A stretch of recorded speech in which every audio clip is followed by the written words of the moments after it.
கிருஷ்ணதேவராயர் அரசவைக்கு போகலாமா? அங்க தெனாலிராமன் செய்த ஒரு செம்ம சுவாரஸ்யமான உணவின் மாயை கதையை தான் இன்னைக்கு நம்ம பார்க்க போறோம்.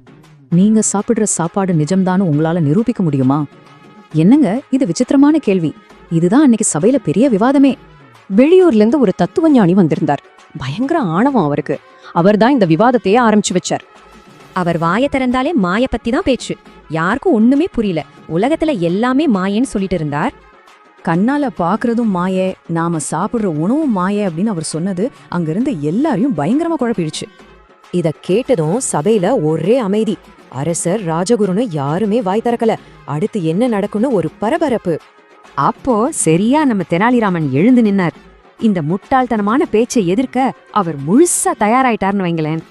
ராமன் ரொம்ப தந்திரமா ஒரு கேள்வி கேட்டார். நிஜமா சாப்பிடுறதுக்கும் சாப்பிடுறதா நினைச்சுக்கிறதும் ஒன்னா அப்படின்னு ஒரு வலைய வீசினார். அப்போ அந்த ரெண்டுக்கும் எந்த வித்தியாசமுமே இல்லை ஆனியாரே அப்படின்னு தெனாலிராமன் ரொம்ப அழுத்தமா தைரியமா அவர்கிட்ட கேட்டார். அந்த தத்துவ ஞானியும் கொஞ்சமும் யோசிக்காம ஆமா எந்த வித்தியாசமும் இல்ல அப்படின்னு சொல்லி ராமன் விரிச்ச வலையில கச்சிதமா சிக்கிக்கிட்டார். சரி, இத பிராக்டிக்கலா செக் பண்ணி பாப்போமேன்னு சொல்லிட்டு ஒரு பிரம்மாண்டமான அரச விருந்துக்கு ஏற்பாடு செஞ்சார் நம்ம தெனாலிராமன். எல்லாரும் ஜாலியா உட்காந்து சாப்பிட ஆரம்பிச்சாங்க. ஆனா தத்துவ ஞானிக்கு மட்டும் இலை போட்டாங்க, ஆனா சாப்பிடக்கூடாதுன்னு சொல்லிட்டாங்க. மத்தவங்க சாப்பிடுறத அவரு சும்மா வேடிக்கை மட்டும்தான் பார்க்கணும். ஏன்னா எல்லாம் மாயேன்னு அவரே சொன்னார் இல்லையா?